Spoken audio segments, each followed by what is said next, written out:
We've been looking at these what just happened kind of moments in Jesus' life, and I was reminded yesterday of one in our lives, because yesterday was 16 years from the day that Katie and I were in a tornado when we were back in college at William Jewell. So it was we were married and living in married student housing, and it was the day before finals, our senior year of college. And the sky turned green, and everything started to go nuts. And I remember before that, we had been hanging out with some friends. We'd gone to Best Buy, and it was going nuts and hailing. My brother-in-law called me and said, "Hey, are you guys in a tornado right now? Because the news is acting like it's going crazy there." I'm like, "No, it's fine." And we started hearing hailing on the ceiling, and it was a tornado warning. And I remember Katie said to me, "Don't you think we should probably go home and hunker down?" I don't think those are the words she used, but we need to be careful. There's a tornado warning. And I remember I said to her, "How many tornado warnings? We live in the Midwest. How many tornado warnings have you been in?" Like a million. "How many tornadoes have you ever been in?" None. Exactly. It's not going to happen today. So we took off and headed back to our apartment. Got home just in time for the tornado to hit. And as we did, we and two of our friends got into our bathroom. One of them grabbed a box and put it over the window so glass wouldn't break. Sounded just like they say, like a freight train going right over you. And not just that, Katie was standing there holding a lit candle, even though it was the middle of the day. I'm not sure why we needed the candle. But she had a lit candle, and we're sitting there in the bathroom, and we hear the tornado go through, and then we hear this loud bang as it had picked up a dumpster from about 200 yards away and thrown it into the wall directly outside our bathroom, which happened to be where all the gas meters were for our apartments. So we instantly smelled gas, and Katie quickly blew out the candle, thankfully. Saved all of our lives. We got out of our building and rushed to another building that wasn't hit so badly, and began trying to figure out what to do next. And I remember my friends and I, we knew we had to get people out of our building. So we ran back over to that building and started knocking on doors because we smelled the gas, but we didn't know if they did. They needed to get out of the building. And so it was one of those great moments where at one point I knocked on a door, and there was a mom and her teenage daughters, and they said, "We can't get out. The door is jammed." And so I got to kick the door in, which was the coolest moment of my life. But by kick the door in, I mean I kicked the door, and then it loosened up, and she unlocked it and opened it. But it was pretty much just like the movies. Other than that part, it was just like the movies. So we got people out of there, and what was amazing was with all of that, there was about $20 million of damage to the college campus. Our buildings were destroyed, but no one was hurt. No major injuries, nothing but cuts and scrapes. Everybody, though we had 2 stories in our buildings, and in one of the buildings, the second story was just gone. No one was up there. Everyone got down, went to somebody else's apartment, and was okay. But man, talk about a what just happened moment. I remember us just looking at each other like, what do we do from here? And her brother came and picked us up, and we stayed with them. We moved it, came back, and got what we could of our stuff, and moved out the next day. And we're done. Now, that was really a problem for one of us. I had been counting on that final that week for one of my classes. But then the tornado hit, and finals got canceled, and Reagan just barely scraped by on graduation that year. It was definitely one of those moments. Yesterday, Katie's mom asked us, there were some people sharing stuff about the tornadoes, and she said, "Do you guys remember this?" And it was just a funny question to think, what an impact that had on our days going on, but it's something we've never forgotten. And you know what? We take seriously tornado warnings nowadays, thanks to that experience. Well, we're looking at those kind of what just happened moments in Jesus' life. Last week we looked at this encounter between Jesus and the Samaritan woman, the way that he accepted her, treated her with compassion. And today we're going to look at another one, an important one. And it's a story you may have heard. It's actually one of the few stories that is in all 4 of the Gospels. But I'm going to let them tell you the story. One day, Jesus wanted to be alone. So he went across the lake in a deep boat.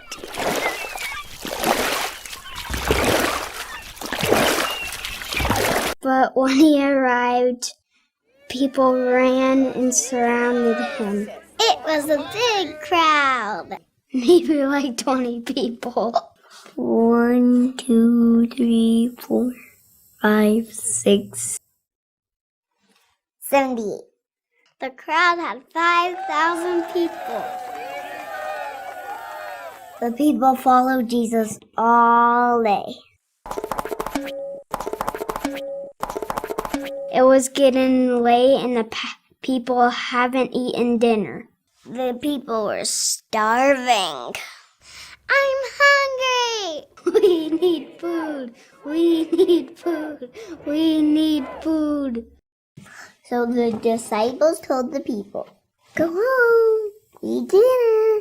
Bye-bye, see you tomorrow. But Jesus wanted them to stay. You should give them something to eat, like cherries. The disciples said, what shall we do? Then one of the disciples whispered to Jesus, we only have 5 loaves of bread and 2 fish. So Jesus said, is that so? Bring them here to me.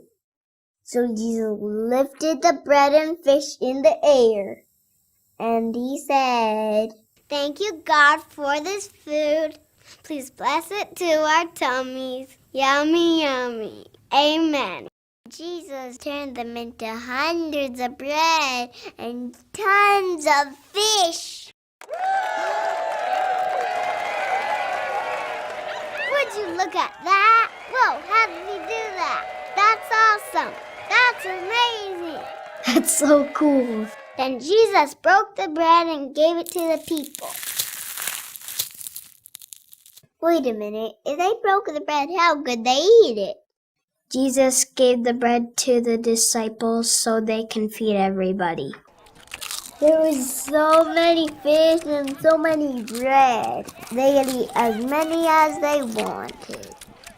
After eating, everyone was so happy and so full that they couldn't get off the ground. Oh, Mom, I'm so full.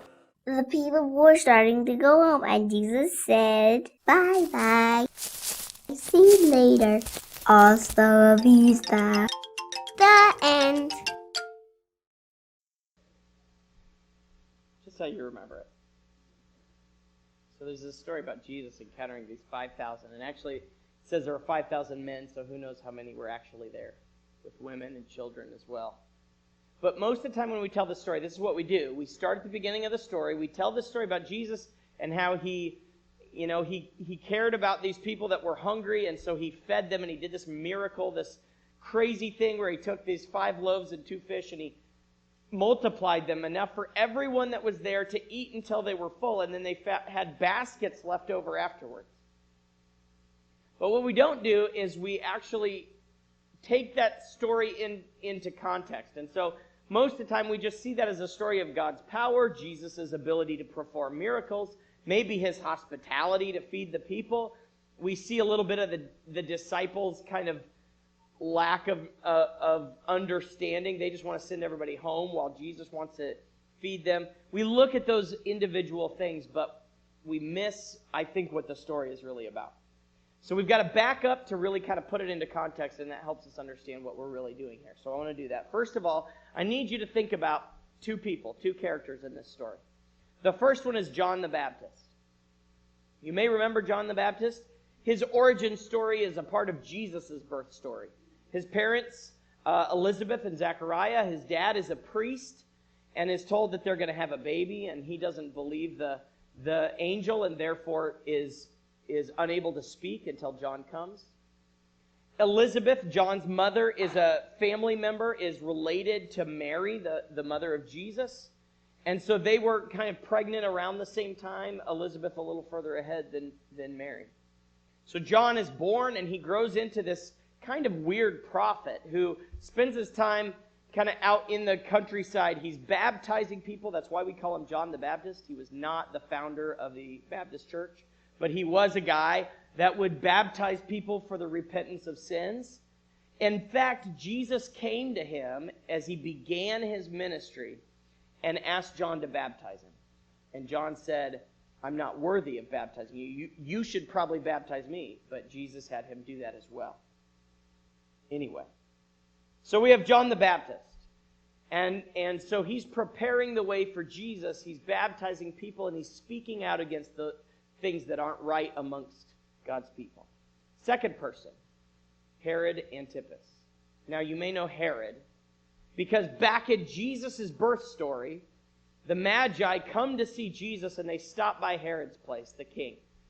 And they say, where is this new king of the Jews that's been born? We're here to see him. And Herod kind of freaks out, because he's the king of the Jews. He doesn't want to have to deal with anybody else. So he calls for the murder of every boy under 2 years old in Bethlehem, because that's where the prophecy said the new king would be born. Now, Jesus might have been killed, but Joseph received a message in a dream to take Jesus away, and their family left and went to Egypt until Herod died, and Herod's son, Herod Antipas, becomes the king. So now we have Herod. He is not better than his dad. Immoral, bloodthirsty, not a good king. So we have John and we have Herod. And then we back up to just before this story in Matthew chapter 14, starting in verse 1. If we just start in verse 15, we see the feeding the 5,000 story, but we miss what this story is really about. This is what it says. When Herod Antipas, the ruler of Galilee, heard about Jesus, he said to his advisors, this must be John the Baptist raised from the dead. That's why he can do such miracles. For Herod had arrested and imprisoned John as a favor to his wife Herodias, who was the former wife of Herod's brother Philip. John had been telling Herod, it is against God's law for you to marry her. Herod wanted to kill John, but he was afraid of a riot because all the people believed John was a prophet. But at a birthday party for Herod, Herodias' daughter performed a dance that greatly pleased him. So he promised with a vow to give her anything she wanted. At her mother's urging, the girl said, I want the head of John the Baptist on a tray. Then the king regretted what he had said, but because of the vow he had made in front of his guests, he issued the necessary orders. So John was beheaded in the prison, and his head was brought on a tray and given to the girl, who took it to her mother. Later John's disciples came for his body, and they buried it. Then they went and told Jesus what had happened. As soon as Jesus heard the news, he left in a boat to a remote area to be alone. So, this family member of Jesus had spoken out against Herod Antipas because he had married his brother's wife, and he said, this is not right what you're doing. So Herod was mad at him, but he was afraid to do something about him because John had some followers. People thought he was a prophet. He was afraid he might cause trouble. But in a drunken birthday party, he promises this daughter of his wife whatever she wants. And it leads to John's death. So John is killed, and his disciples, who are clearly distraught with his death, come to Jesus and find him and tell him what happened to John. Jesus' response is understandable. As soon as he heard the news, he left in a boat to a remote area to be alone. We see this from Jesus all the time, actually. Several times throughout his ministry and his life, he tries to get away. And it's because Jesus takes seriously his own emotional, spiritual health.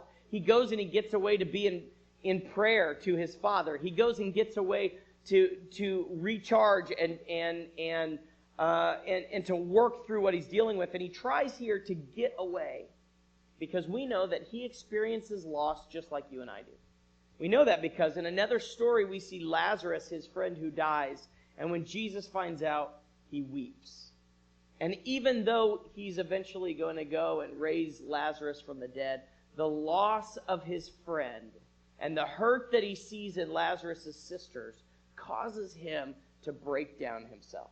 So Jesus feels the pain and the hurt that we feel because he's a man like we are people. So he goes to get away, but he couldn't get away. As soon as Jesus heard the news, he left in a boat to a remote area to be alone. But the crowds heard where he was headed and followed on foot from many towns. Jesus saw the huge crowd as he stepped from the boat, and he had compassion on them, and he healed their sick. So what does Jesus do in a time where he's grieving loss and hurting because of John's death? But these crowds just keep coming, and they show up when he's trying to get off by himself. And they come with their needs, and they need healing, they need help, they need comfort, they need all these things from Jesus. But instead of Jesus saying, forget you guys, I got to go take care of myself, what it says in Matthew is, Jesus had compassion on them and healed their sick. See, this story, I think, is a lot more than whether or not he can take bread and form it into a food for everybody. Because he's the Son of God. We already know he can do that if he wants to. What the story is amazing for is because we see a Jesus who is down, who chooses, instead of pushing people away, he chooses in a low moment to love people compassionately, radically, even this huge crowd. To the point that he does it all day long. So that when we pick up this story, his disciples are like, we've been at this all day. People are starting to get hungry. We need to do something about it. To me, this is a story about the character of Jesus, who loves so seriously, who loves so incredibly that even in his own grief, he has compassion, and he spends his day healing the sick. So I want you to imagine being one of those disciples. You've seen Jesus receive this news that John has been killed. You see the grief and the hurt because you've been traveling with him. You know what that looks like. You see that he wants to get away, but the crowds just keep coming. And instead of pushing them away, he accepts them and he heals them and he spends his time making them better even though he's hurting. And then you see that as the time goes on, people are getting hungry. And as a disciple, you're starting to understand that Jesus cares about the needs of people. So, like, I've got this great idea. People are hungry. Let's send them home so that they can go eat. This isn't a, forget these people. Let's get them out of here. More than likely, it's compassionate, too. You know, people need to go home and to eat. They're hungry. We always have tomorrow.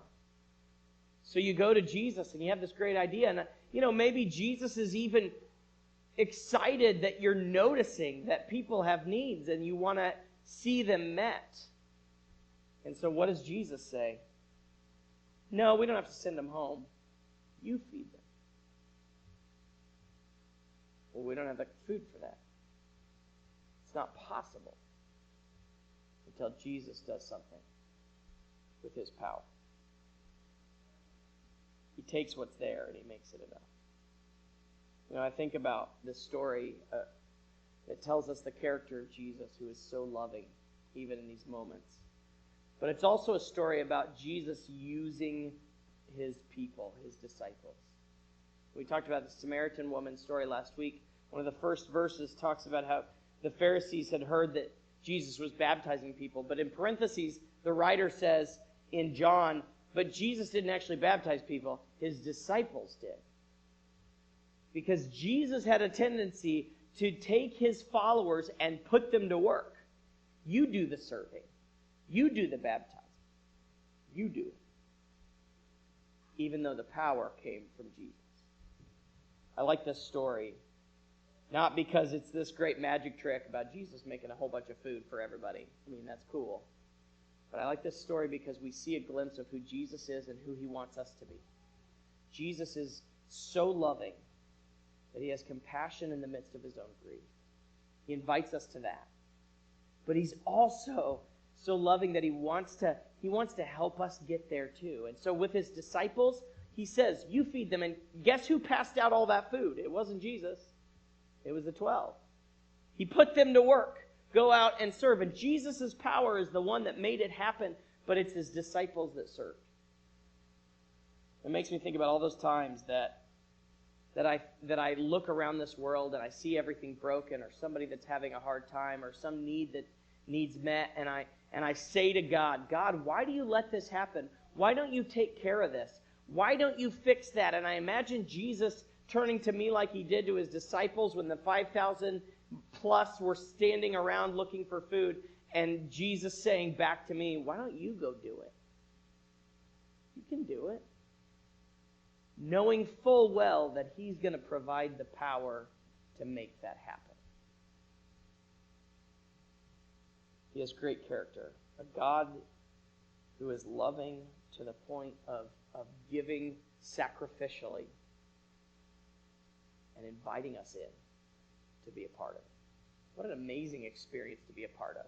I feel like the food part is the least of the story. What an amazing thing to have been a part of.